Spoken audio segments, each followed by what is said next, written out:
OK. Alors aujourd'hui, comme j'ai mentionné, on va regarder les causes et puis la vie juste avant la Révolution. OK? So, qu'est-ce qui a vraiment apporté une Révolution française? Je ne sais pas s'il y en a d'entre vous qui sont au courant de ce qui s'est déroulé pendant la Révolution.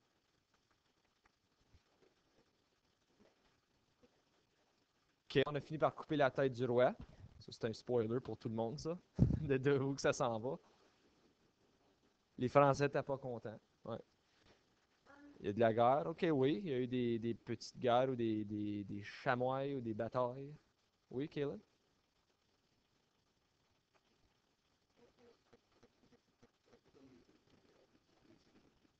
OK. La France est en pauvreté, ça c'est vrai, hein. Pas d'argent. Oui. Euh, ben, t'es sur la bonne piste. La Révolution française, c'est probablement, si pas l'événement, un des événements les plus importants de l'histoire européenne. OK? Ça a modifié toute l'Europe. Parce que vous allez réaliser qu'après la Révolution française, ou pendant la Révolution française, ils vont changer de gouvernement trois, quatre fois, là. Ils vont aller d'une monarchie, ensuite ils vont aller avec une genre de démocratie, ensuite une république, ensuite une monarchie constitutionnelle, bla bla bla. Ils vont finir par avoir une monarchie à la fin. Okay? So, ils ont été comme en rond. Puis vous allez voir que ça va être peut-être, pour certains d'entre vous, un peu confusant. Okay? Ça va peut-être vous confondre parce qu'on va sauter de. Il y a beaucoup de choses qui s'est passé, beaucoup d'événements importants. On va essayer de passer au travers le plus lentement que possible avec vous autres. Mais à la fin de tout ça, pendant la Révolution, la France va essayer aussi d'envahir toute l'Europe. Okay? Ils vont essayer de. La mentalité de la Révolution, ils vont se dire qu'il faut que ça soit répandu partout en Europe. C'est ça qu'ils vont parler de. Okay? D'abord, parlons du Ancien Régime. Est-ce que vous pouvez me dire qu'est-ce que vous savez au sujet de l'Ancien Régime? L'absolutisme. Qu'est-ce que ça veut dire l'absolutisme en France? C'est le fun.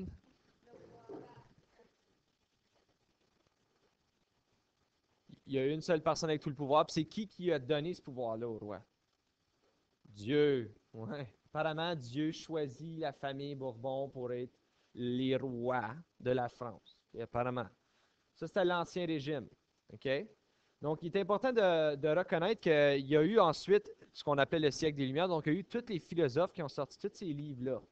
Est-ce que vous pensez que la France aime l'Ancien Régime après avoir lu ces textes-là? Est-ce que ça a vraiment comme. Est-ce que ça clash, là? Comme, j'ai un qui me dit que je devrais être libre, le droit de vie, le droit de propriété. Puis j'en ai un qui me dit je suis ton boss, puis écoute-moi, puis tu vas aimer ça.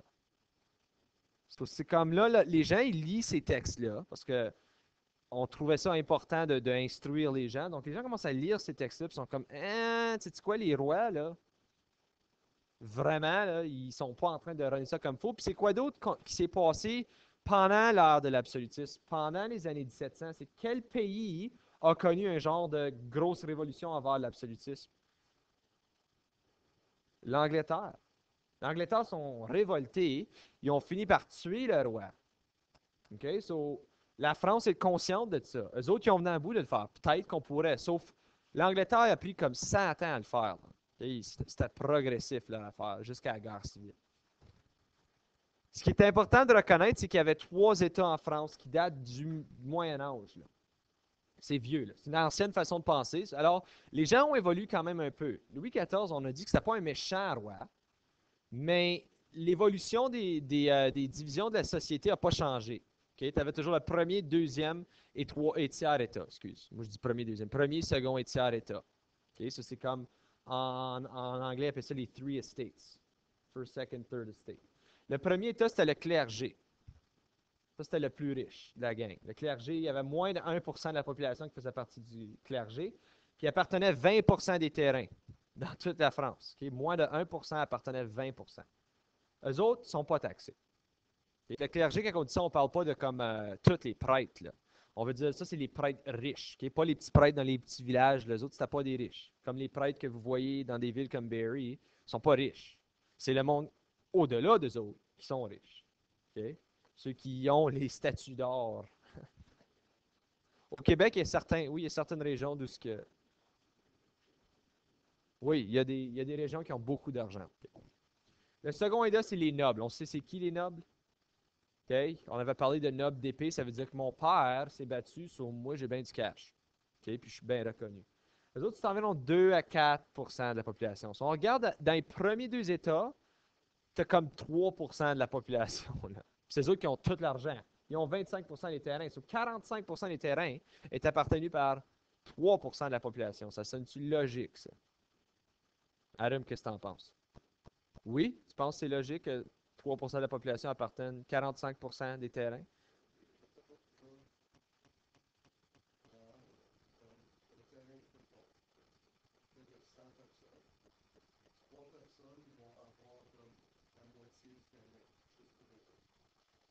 Ouais. Tu vois une game de Blue Jays, là, à moitié du Rogers Stadium, il y a 2 personnes ou 3 personnes assises dedans. Le reste du monde, il faut que tu te tasses dans les autres sièges. Ça sonne-tu fair? Non. OK? Mais c'est de même que ça fonctionne. Les autres, ils sont pas taxés, puis ils ont le droit de taxer les paysans s'ils veulent ou le tiers-État s'ils veulent. So, les nobles peuvent dire, il me manque de l'argent, hein? Je vais taxer Étienne, qui est un petit pauvre dans le coin parce que ça me tente. OK, Étienne, ouais. Je ne veux pas me faire planter non plus, là. Puis, eux autres, ce qui était comme la grosse affaire qu'on pouvait les distinguer, c'est qu'ils ont le droit d'avoir une épée quand ils se promènent en ville. C'est ça, tu veux-tu avoir une épée, toi?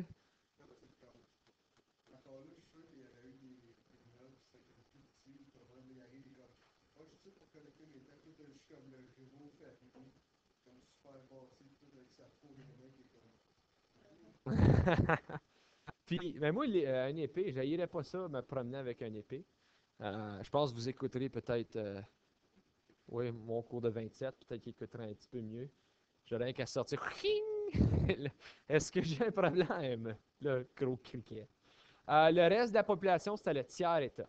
Okay, ça, c'est 97%. Ça peut être, c'est entre 96 et 97%. Bourgeoisie, paysans, marchands, toute cette gang-là tombe là-dedans. Okay? Puis eux autres payent toutes les taxes. Vous avez remarqué, si le premier État, le second État ne paye pas de taxes, il y a quelqu'un qui le paye. Comment le gouvernement va avoir son argent? So, toutes les taxes viennent de la population la plus pauvre. On sait que les bourgeois, dans le siècle des Lumières, ils ont quand même assez d'argent, mais les paysans qui n'ont pas, eux autres payent beaucoup de taxes. Okay? Alors, ils payent les taxes au gouvernement, puis, de temps en temps, il y a un noble qui va dire ah, by the way, je vais ramasser 5% de ton salaire. Oui, Anne-Marie? Question. Ah, les paysans avaient de l'argent. Pas beaucoup, mais ils prenaient qu'est-ce qu'il y avait.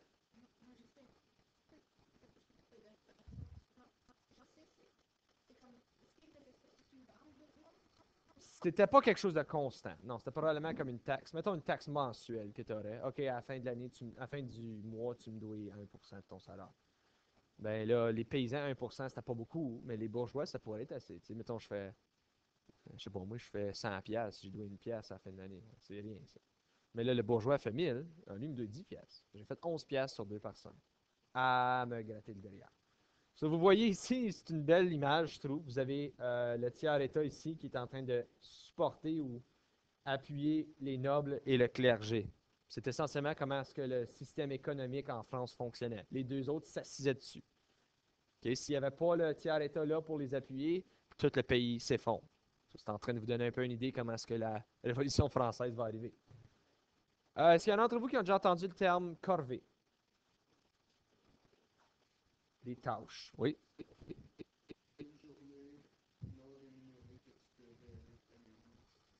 OK. OK, ça c'est une des définitions. Oui, en France, la façon que ça fonctionnait, c'est qu'il y avait une journée de temps en temps que les nobles avaient le droit d'avoir tes services pour une journée, pour gratuit sans te payer. Soit un noble allait chercher un paysan. Aujourd'hui, tu ne travailles pas moins, puis tu ne te fais pas payer. C'est comme, ben, qu'est-ce que c'est en réalité, ça? C'est de l'esclavage, là. OK, mais la corvée disait qu'il avait le droit d'aller chercher quelqu'un, puis le faire travailler. Sur des tâches, tu avais raison, Emmanuel. C'est-à-dire que c'est une tâche que. Ah, il me semble que j'utilisais quelqu'un pour couper mon gazon. Là. Kaylin, demain, tu t'en viens couper mon gazon puis je te paye pas. Puis la loi dit que j'ai le droit. OK? Puis là, il n'y a rien que tu peux faire, toi. C'est soit couper le gazon, se faire tuer, ou aller en prison, c'est comme. On va aller couper le gazon. OK? Ça, c'était la corvée qui existait aussi. Pour les bourgeois, on en a parlé beaucoup quand on parlait de les droits politiques. Les autres, on sait que pendant le siècle des Lumières, ils ont commencé à avoir comme un boom économique. Right? Les autres, ils ont commencé à avoir des terrains, ils ont commencé à faire de l'argent. So, c'était comme genre la moyenne classe. On a dit au Canada, ça peut varier entre 40 à 100 000 piastres par année. Ça serait à peu près quelqu'un qui est dans la moyenne classe. Alors, pour certains d'entre eux, ils ont presque autant d'argent qu'un noble, sauf qu'ils n'ont aucun droit politique, social, rien qu'un noble a. Ouais, ils sont dans le tiers d'État, justement. Okay? Donc, eux autres, ils se disent, ben, qu'est-ce qu'ils ont de plus que moi, ce monde-là? Qu'est-ce qui leur donne le droit de pouvoir gérer une région du pays ou de pouvoir travailler au Parlement, puis que moi, je ne peux pas? So, eux autres, ce qu'ils disaient, c'est ça serait le fun s'il y aurait une réduction des services nobles. So, les nobles se fassent taxer, puis que nous autres, on se fasse taxer un peu moins. So, au lieu que nous autres, on paye 10% de notre salaire, tu pourrais dire comme 5 et 5. Tu prends 5% des nobles, tu prends 5% des paysans. Puis ça serait fair. En général, ce serait plus juste. Puis, est-ce que vous avez déjà entendu parler des lettres de cachet? J'en ai un exemple ici. Okay? C'est quand on avait les temples du roi là, que vous voyez là. Une lettre de cachet, hein, c'était lorsque le roi t'envoyait une lettre dans la malle, ou bien dans la malle, un petit oiseau, je ne sais pas trop comment est-ce qu'il se l'envoyait, il y avait quelqu'un pour l'emporter dans le temps. Et puis c'était un ordre du roi. Tu dois faire ceci. Okay, ça peut être une lettre que tu dois te présenter au Parlement pour te faire exécuter. Faut y aller. That's it. Ça, c'était comme un symbole de l'absolutisme de comme l'ancien régime, okay, de comment ça fonctionnait avec Louis XIV. Ils voulaient s'en débarrasser de ça, les bourgeois.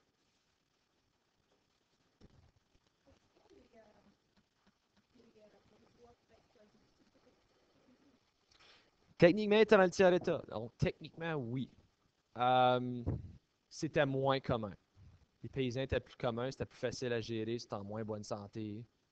C'était comme Étienne a fait l'allure de quelqu'un qui t'attend là avec une fourche qui est 4 fois ta grosseur. Tu ne vas pas lui demander de faire de l'esclavage, là. Si tout est tout petit. Tandis que si c'est un paysan pauvre qui n'est pas bien nourri, qui est fatigué, c'est facile à lui dire, OK, tu vas aller faire d'autres ouvrages pour moi. Louis XV. Okay, on a vu Louis XIV, le roi Soleil, le grand roi de la France. Quand il est mort, Louis XV était encore jeune, il est allé le voir quand il était à veille de mourir. Qu'est-ce que Louis XIV a dit à Louis XV? OK, so fais pas les choses que je fais pas de guerre. Il a dit les guerres vont t'endetter. OK, puis le peuple va souffrir si tu vas en guerre. Il n'a pas tout suivi ça à la lettre. Okay, il était à quelques guerres, on va parler pourquoi est-ce qu'il est allé à quelques guerres. Mais lui, il était entré au pouvoir à 5 ans. Donc, il y a deux choses qu'on sait qui est arrivé. S'il est entré au pouvoir à 5 ans, qui renait vraiment le pays? Le clergé ou un cardinal. Right? Il y avait un cardinal qui était là avec lui. Deuxièmement, qu'est-ce que les nobles ont essayé de faire avec lui? Prendre l'avantage. Right? C'est un cycle. Ils font à chaque fois. Il est jeune, on va voir qu'est-ce qu'on peut faire. Il était par contre vu comme un roi faible comparativement à Louis XIV. Okay? C'était pas un gars qui... Ouais, Louis XIV, c'était comme le roi de l'absolutisme.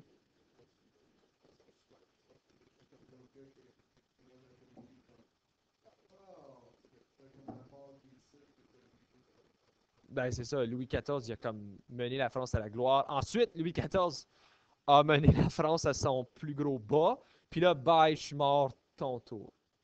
C'est pas exactement de même ça s'est passé, là, mais c'est comme pour vous donner une idée comment est-ce que lui il est comment. Okay. Donc, on l'a vu comme quelqu'un assez faible. Puis une des raisons pour laquelle il était vu comme faible, c'est qu'il y avait de nombreuses maîtresses.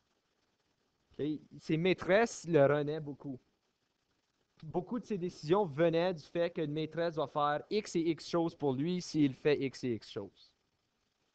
Vous pouvez remplacer les X par des choses. Madame de Pompadour, c'est celle la plus reconnue. Elle, la raison pourquoi elle est reconnue, c'est qu'elle a été là longtemps au château de Versailles avec Louis XV. Et puis, ce qu'elle faisait, elle, c'est qu'elle est reconnue comme étant quelqu'un qui a peut-être influencé le fait que la France a entré dans certaines guerres. À cause elle a dit à Louis XV, j'aimerais que tu appointes telle personne comme un ministre de telle affaire, telle personne comme un ministre de telle affaire. Donc, les ministres ont commencé à runner le château de Versailles. Les ministres ont commencé à dire à Louis XV les décisions qu'ils devraient prendre, puis des fois, c'était entrer dans une guerre. Avec l'Autriche, ils ont eu quelques guerres. C'était l'idée des ministres. Donc, on voyait comme Louis XV était juste faible. C'est Madame de Pompadour qui voulait ça. Il faisait juste suivre ce qu'elle voulait. Dans le film avec Kristen Dunst, c'est Madame de Barry, je pense. Dubarry. Il dit Dubarry en anglais, mais c'est Madame Dubarry qui est la dernière qu'il y avait, sa dernière maîtresse à Louis XV. Louis XV mort à mi-chemin dans le film, à peu près. OK. Parlement. En France, on a le Parlement. En Angleterre, on a le Parliament. C'est quoi la différence entre les deux?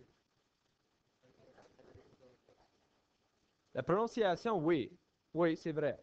Mais c'est comme un peu comme en anglais, des philosophes, c'est des philosophers, mais les philosophes de France, c'est les philosophes. So, qu'est-ce que ce serait la différence entre un parlement et un parliament?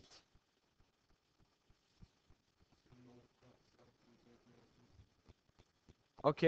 En France, ça dit judiciaire. Le Parlement est judiciaire. C'est quoi judiciaire? On a parlé des trois pouvoirs, là. Judiciaire, c'est la loi, OK, mais c'est le pouvoir, tu as le pouvoir judiciaire, législatif et exécutif, right? Législatif, c'est quoi? Invente les lois. OK? Exécutif, exécute. Judiciaire, ouais, c'est lui qui va s'occuper de faire certain que les lois sont suivies. En Angleterre, c'est un parlement législatif, une monarchie constitutionnelle. Ils font les lois depuis la mort de Charles. Ils font les lois dans le gouvernement. Donc, le gouvernement n'a pas nécessairement. Le gouvernement a pas mal tout le pouvoir. Judiciaire veut dire je suis juste là pour vraiment faire certain que le roi suit les lois et puis que les lois sont suivies par tous. Ça, c'est le Parlement de France. Il était majoritairement composé de noblesse de la robe. Là, quand on dit noblesse de la robe, qu'est-ce qui vous vient à la tête? Des hommes en robe. OK, ça c'était tout un. Ça c'était comme genre une rencontre pour des hommes qui veulent s'habiller comme des femmes, le Parlement. Non, noble d'épée, c'était quoi de la noblesse de l'épée? Ouais, tes ancêtres, right? Tes ancêtres étaient des nobles, ça, tout était un noble. Noble de robe, c'est quelqu'un qui achète sa noblesse. Il y avait des bourgeois qui ont devenu nobles. Tu pouvais payer le roi, hein, dire je paye tel montant pour devenir un noble officiel. Tu fais payer pour devenir un noble. Les bourgeois riches, très riches, sont devenus des nobles. Okay? Ça vaut la peine. Pense-y investissement à long terme. Je paye, c'est ça, je paye, mettons, personnellement. Hein, je sais pas, oui, ça doit être entre 15 à 20 000 pièces de taxes par année. Je sais pas, j'exagère peut-être. OK? So, il me dit, si tu me payes 30 000 pièces, tu peux être un noble. Je ne vais plus jamais avoir de taxes à payer pour le reste de ma vie. So, investissement à long terme, ça vaut la peine. Paye pour être un noble, tu n'as plus de taxes. C'est ça, je peux aller taxer un paysan qui n'a pas d'argent. So, ça valait la peine de le faire. Mais ce Parlement-là gagnait tranquillement, pas vite, du pouvoir. Puis on l'appelait ça le Parlement de Paris parce qu'il y avait des petits parlements un petit peu tout partout, mais le gros important, c'était celui de Paris. Okay, Louis XV, quand il allait en guerre, parce que Madame de Pompadour voulait qu'il y ait en guerre, lui, de son côté, il a dit qu'il va falloir commencer à augmenter les taxes. Le Parlement judiciaire a dit non, tu ne vas pas, puis ils l'ont annoncé à tout le peuple. Louis XV va augmenter les taxes. Qu'est-ce que vous pensez que le peuple fait? Non, Étienne. Ils font dans la même chose, sauf que ça va être censuré. OK? So, ils vont faire non, non, non, non, non, non, non, tu ne peux pas faire ça. So, tout le Parlement de France ou le Parlement de Paris est en révolte. Là. Hey, hey, hey, qu'est-ce que tu fais là? Non, tu ne peux pas nous taxer. Fait que Louis XV, il va voir son René de Maupoux. Maupoux? Je sais pas comment tu dirais ça en anglais. Maupiou? Maupiou? René de Maupoux? De Mewtwo? OK. Il est de la même couleur, en tout cas. Bon.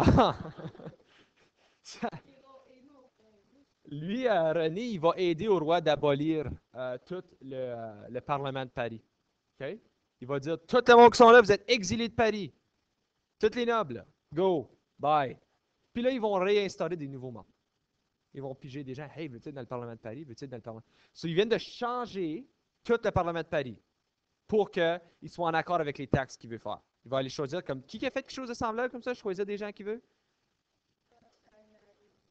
Louis XIV, right? C'est noble, il choisissait. Je t'appointe en tant que noble. Il allait chercher des paysans qui étaient pour l'écouter. Adam? Le peuple n'est pas en accord avec ça. Est-ce que vous comprenez pourquoi il n'est pas en accord avec ça? Les gens sont là, sont en train de nous défendre qu'on ne veut pas de taxes, puis tu fais que les pitcher dehors. So, quelle situation est-ce qu'on a déjà vu? Jusqu'un roi essaie de faire quelque chose, le Parlement dit non, là, il fourre dehors le Parlement. Jacques, c'était le premier à le faire. Jacques, c'était le premier.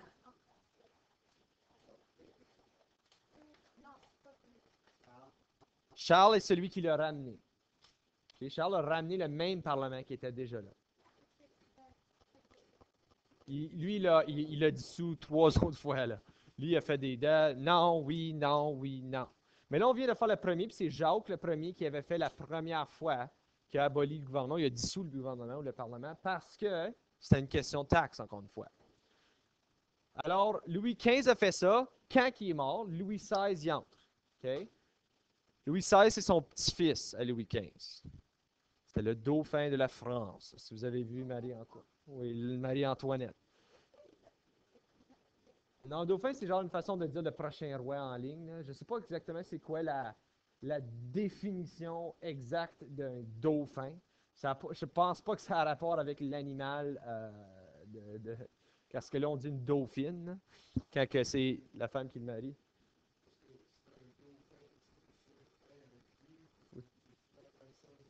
Faut qu'il soit fin avec son dos.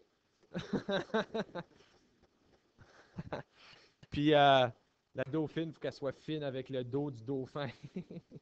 OK. Lui, c'est son petit-fils. Puis ce qui est important, il a été marié à Marie-Antoinette. OK? Ceux d'entre vous qui ont vu les films, on va en parler davantage de Marie-Antoinette dans les prochaines journées. Mais lui, Louis XVI, il était reconnu au début pour avoir rappelé le Parlement de Paris ou le gouvernement qui était là. Lui, il aurait dit, OK, le peuple n'est pas content, je vais être l'amener. Mais qu'est-ce qui était le problème avec Louis XVI qu'on va voir dans les prochaines journées? C'était quoi le problème avec Louis XVI? Dans les films, vous le voyez aussi.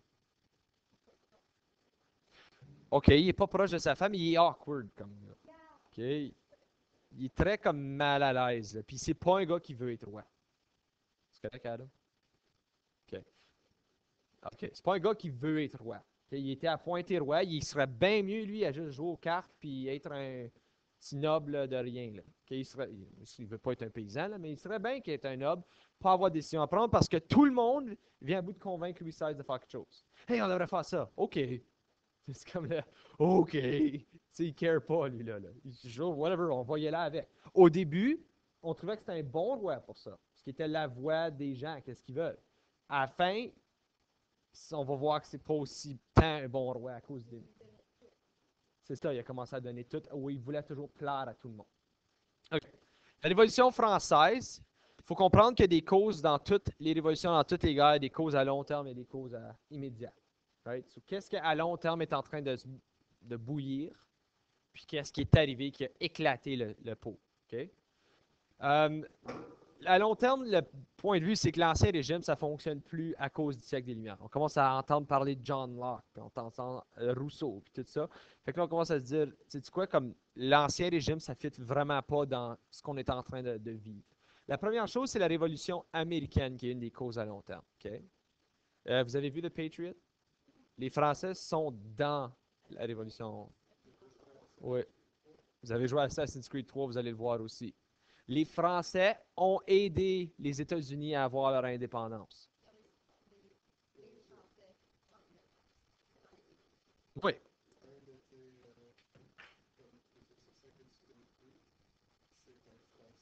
Ah oui, dans le jeu. Faudrait que je l'essaie, ce jeu-là. OK, mais là, c'est quoi, comme, ce serait quoi la motivation de la France pour aider les États-Unis?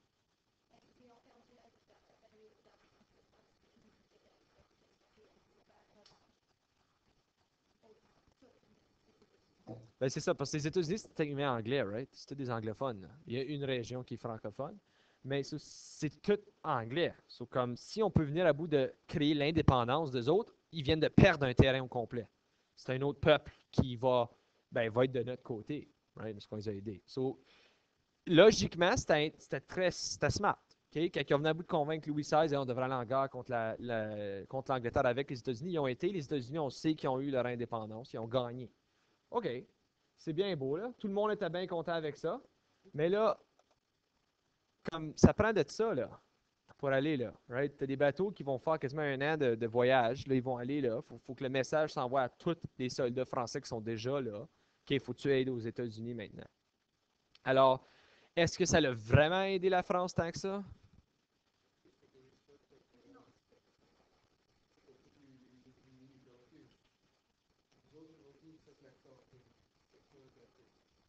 Ah, ben, tu sais quoi? Ça me surprend pas si ça aurait été de même. Ben, les soldats, ils ont un salaire aussi quand ils vont là.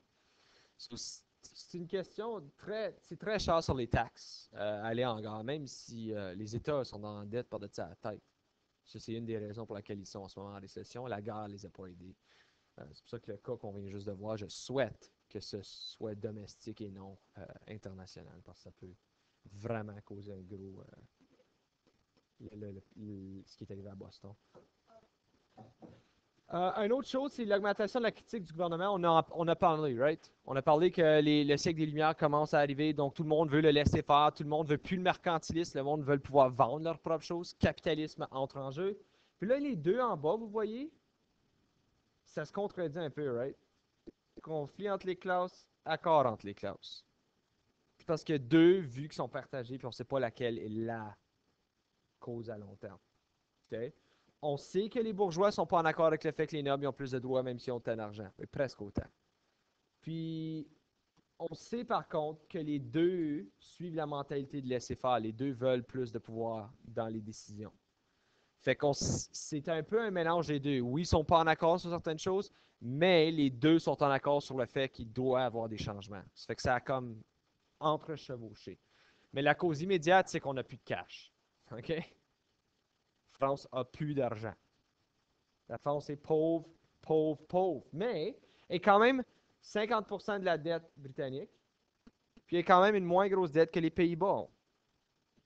Okay? Mais ce qui est important à noter, c'est que à moitié du budget français, là, c'est juste l'intérêt que je paie avec ça. Les deux boys du cours précollégial de maths, vous vous avez appelé de l'hypothécaire quand on faisait ça?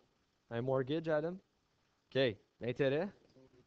Tu payes ta maison deux fois à la fin de la run, OK, avec un mortgage. Ben, l'intérêt, c'est quasiment le cas avec un hypothécaire. Là. Ton intérêt est quasiment à moitié de ce que tu payes à chaque année. Tu payes juste l'intérêt, tu ne payes même pas sur le montant que tu as loué. Okay? L'intérêt est fou, là. Pense-y. À chaque année, il y a 6% qui se fait ajouter à 400 000 $. Oui. C'est mieux, mais est-ce que tout le monde a 400 000 $ qui traînent? Je pense pas que je vais jamais avoir 400 000 $ dans mon compte de banque, à moins que je gagne la loto. Parce que tu as toujours des dépenses, right? So, si tu regardes à 20 à 30 ans, avant que tu puisses t'acheter une maison, ouais, tu peux. Non, mais ça se fait. Ça fait qu'il y a beaucoup de gens qui ne achètent pas la maison juste parce que tu veux une maison, mais tu le veux tout de suite. Donc, tu fais un down payment, ce qu'ils appellent. So, tu payes, mettons, 30 000 $. Ça vient diminuer ça de ta dette. Puis, il n'y a rien qui t'empêche, quand tu fais un hypothécaire, de payer plus que ça demande. Puis, à la fin de l'année, si tu dis, ah, j'ai comme 15 000 $ qui traînaient, voilà 15 000 $ de plus. Okay, ça s'enlève. Le plus tu enlèves, le moins d'intérêt tu payes. Parce que l'intérêt est sur le montant total qui te reste. So, s'il me reste 500 000 $, je vais payer bien plus d'intérêt que quand il va m'en rester 100 000. Puis ils jouent une game et tout qui appelle comme 10-year lock. Ce qui veut dire, ils gèlent ton intérêt, mettons, ils disent 6% pour 10 ans. Après 10 ans, on est rendu à 13%. On doit faire ça après 10 ans, ils peuvent faire ce qu'ils veulent. Okay? Ils vont regarder le marché, ils vont évaluer. Ah, c'est ça. OK. Pour revenir à ça, ce qui empêche le gouvernement de juste déclarer faillite. Parce qu'il y a des gens, quand on a une trop grosse dette, on peut déclarer faillite. Ça, c'est bankruptcy. Ça veut dire que tu perds tout, mais tu ne dois plus rien.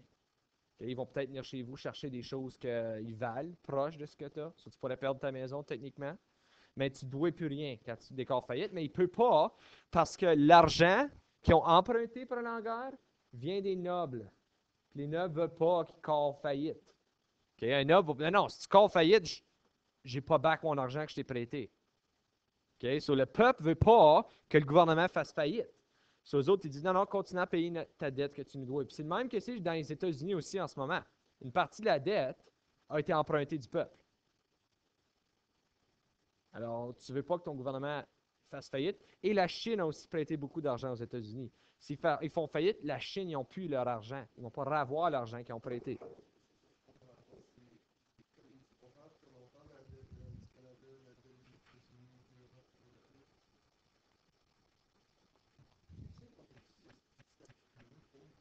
Je ne sais pas.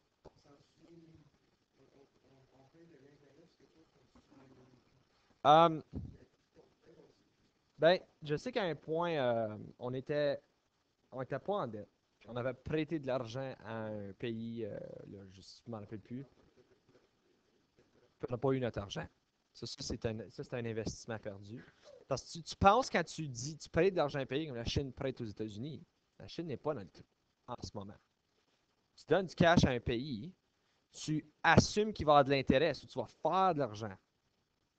So, ça semble comme un bon investissement. Si ce pays-là déclare faillite, tu viens de perdre tout ce que tu as prêté. Alors, c'est un risque que tu prends. C'est une des choses, je sais, qui nous est arrivée économiquement, mais on n'est pas aussi pire que les États-Unis. On est loin de l'être. OK? Donc, anyway.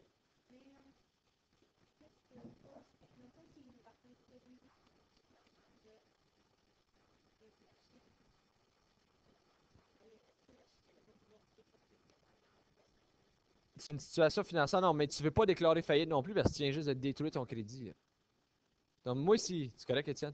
Moi, si je déclare faillite demain, OK? Il n'y a pas une compagnie de crédit qui va vouloir me donner une carte. Il n'y a pas une banque qui va vouloir me prêter de l'argent. OK? So, tu viens de ruiner ton crédit. Si tu payes tes billes, ton crédit augmente. Donc là, si jamais tu as un jour besoin d'emprunter de l'argent, comme un hypothécaire, ouais, c'est ça. So là, tu es fiable. Tu es quelqu'un de fiable, ils vont te prêter de l'argent. Puis, sais-tu quoi? C'est une situation où tu veux être dedans. Mettons, tu as besoin d'emprunter de l'argent, tu vas être capable. Credit line, qui appelle une ligne de crédit dans des cartes de crédit. OK? Quand tu vas commencer, tu vas être vraiment bas. Tu vas peut-être avoir 500$ sur une carte de crédit. OK? À mesure que les années vont, il y a des gens qui sont rendus à 10 000$ sur leur carte de crédit. Oui. Correct?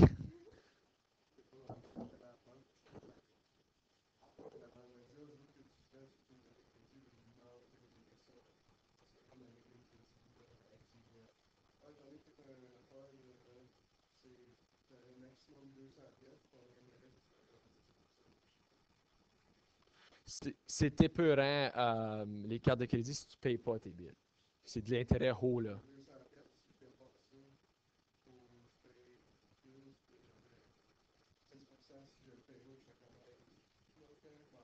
Ouais, les cartes de crédit, faites attention, OK? Il y a du monde qui pense que c'est de l'argent, là. OK, so, use, le bill arrive, pas capable de le payer. OK, mettons, tu as une limite de 2000$, tu te fais payer 800$ par 2 semaines, puis sans le remarquer, tu as dépensé 2000$ sur ta carte, parce que tu ne vois pas cet argent-là visuellement sortir de ton compte. C'est quand le bill y arrive, ouais, quand le bill arrive dans le mal, tu es comme, oh, je ne peux pas payer ça. Tout le monde paye une partie de ça.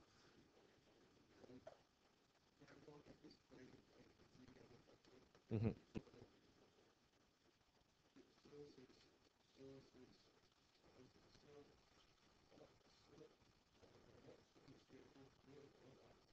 mhm. Fait que, tu fasses attention avec des cartes de crédit. Puis si tu ne payes pas tout le montant, à la fin du mois, ils ont mis de l'intérêt dessus. Ben, intérêt, intérêt. Puis il y a du monde qui sont dans des loops éternels de dette avec des cartes de crédit. Fait que faites attention à ça. OK. Pour revenir à ça, l'augmentation des taxes, c'est la dernière cause immédiate. C'est quand on a voulu l'augmenter encore une fois. OK? Quand que Louis XVI a vu qu'il était dans la dette par la tête, il a engagé un ministre des Finances nommé Jacques Necker. OK? Necker, j'imagine en France. Lui, ce qu'il a dit, c'est que la seule manière que tu vas sortir de ton trou, c'est si tu taxes le premier et le deuxième État, puis il faut que toi, personnellement, tu arrêtes de dépenser. OK? Si vous avez vu le film Marie-Antoinette, vous savez que Marie-Antoinette et Louis XVI, ils ne se gênaient pas de dépenser de l'argent dans n'importe quoi. OK? Vous voyez la table quand ils mangent, il y a des gens juste là pour tenir leur verre. OK? Celui a dit, premièrement, taxe le premier et deuxième État. Deuxièmement, arrête de dépenser. C'est ce qu'il a proposé à Louis XVI. Alors, Louis XVI, il a fait une assemblée des notables. C'est comme le Parlement, mais ça ne l'est pas. Okay? C'est comme les gens importants, ils ont regroupé, donc tu avais pas mal le clergé et les nobles qui étaient là. Puis lui a dit, ben pas toute la gang, mais certains membres, il a dit, OK, payez les taxes. Qu'est-ce que vous pensez qu'ils ont dit? Non. OK, il a dit, OK. Si vous ne payez pas les taxes que j'impose, il faut que tu enlèves ton droit de ne pas te faire taxer. Qui est la même chose. Qu'est-ce qu'ils ont répondu? OK. Il dit, je peux te faire une taxe sur vos terrains d'abord. Tu sais, comme on a des taxes de propriété ici au Canada. OK, so je vais taxer pour le montant de terrain qui t'appartient. Qu'est-ce qu'ils ont dit? OK. Ils ont dit, OK, on va dire oui si tu nous laisses contrôler tout le budget français. Comme le gouvernement canadien, right, c'est un gouvernement qui contrôle tout le budget. Ils ont dit, on va dire oui à tes taxes si tu nous restes contrôler tes dépenses. Qu'est-ce que tu penses que le roi a dit? Non. OK. So, lui, il a dit non, je suis divin. Okay? Il a ramené la carte de Louis XIV. C'est Dieu qui m'a mis ici. Comment oses-tu questionner que je ne peux pas prendre des bonnes décisions? Alors, ils ont décidé de faire ce qu'ils appellent une rencontre des États généraux. Les États généraux, c'est un rassemblement de tous les États. Okay? Il y a des paysans, il y a des bourgeois, il y a des nobles, il y a du clergé qui va être là aussi. Tout le monde se rencontre là. D'ailleurs, c'était la troisième fois dans l'histoire qu'ils ont fait une rencontre des États généraux. Les dernières fois, c'était en 1302 et 1614.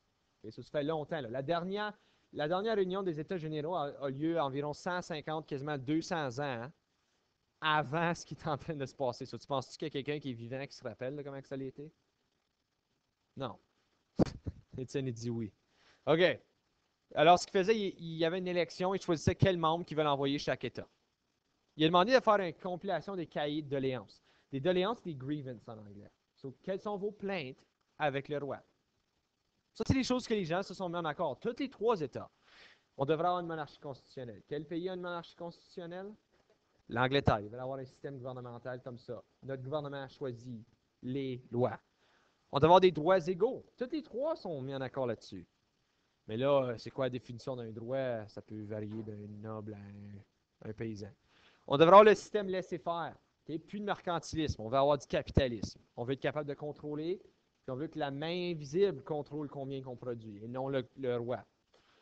On veut des lois et des taxes avec l'accord des États généraux. Ce qui veut dire, si tu fais des taxes et des lois, il faut que tous les trois États soient en accord avec. Mais le vieux système disait que chaque État doit avoir un vote. So, clergé, ils vont se mettre en accord. Okay, voici notre décision. Nobles vont se mettre en accord. Voici notre décision. Les bourgeois et paysans se mettent en accord. Voici notre décision. Ouais, les bourgeois ont beaucoup plus de pouvoir que les paysans. C'est quoi que vous pensez qui est le problème avec ça?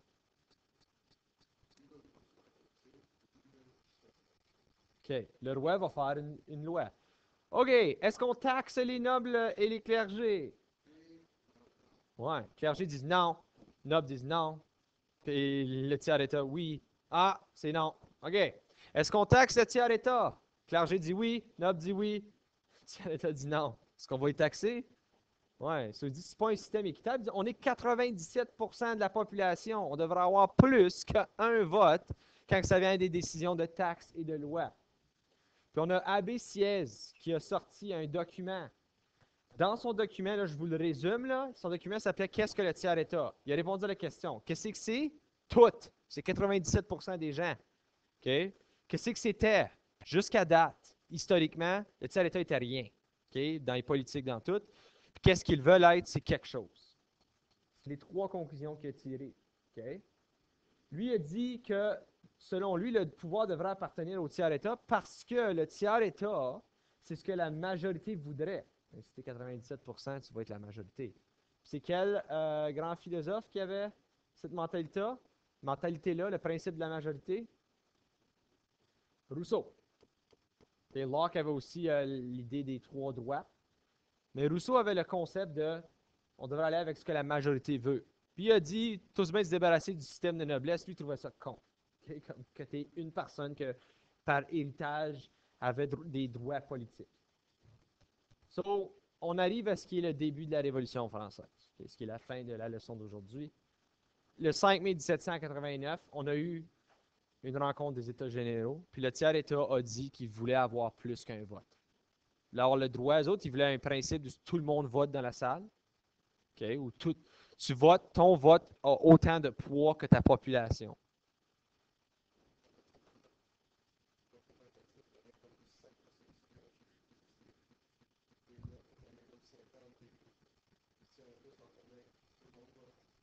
Ouais, puis c'est de même que ça marche la démocratie, right? Comme on peut dire, OK, est-ce qu'on fait une loi pour abolir les francophones? Tu sais, pour abolir la langue française comme deuxième langue officielle. Est-ce qu'on fait une loi? Qu'est-ce que vous pensez qui va arriver? Ben, les Français, on est une minorité. Au Québec, ça va être overwhelmingly non. En Ontario, on est à peu près, c'est-tu 7 ou 8%? Ouais, c'est quand même beaucoup. On est la deuxième plus grande population française au Canada, l'Ontario. C'est juste l'Acadie est la troisième, oui. Manitoba et l'Alberta en ont.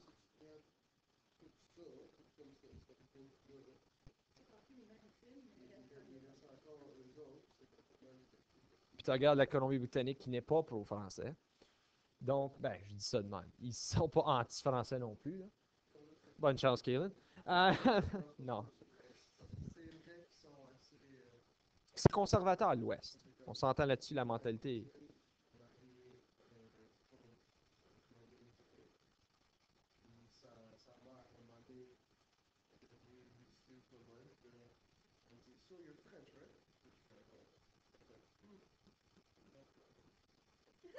Bon. OK. Là, tu peux lui dire qu'est-ce que tu veux en français. Bon, anyway, quand ils ont dit qu'ils voulaient voter ensemble, ils ont essayé de convaincre le roi, OK, le roi Louis XVI, mais il n'a pas dit OK cette fois-ci, parce qu'il y avait la pression des nobles et du clergé. Ils sont comme, ben non, c'est la tradition, tu sais. Si tu veux avoir ton roi divin, il faut que tu suives la tradition qui dit que les deux, ils ont chacun un vote. So, ils ont attendu 6 semaines, ils ont été bien calmes. C'est tout de suite à ça qu'on le tiers-État a décidé de s'affirmer. Puis on a eu la Révolution française. OK. Cela met fin à la leçon d'aujourd'hui.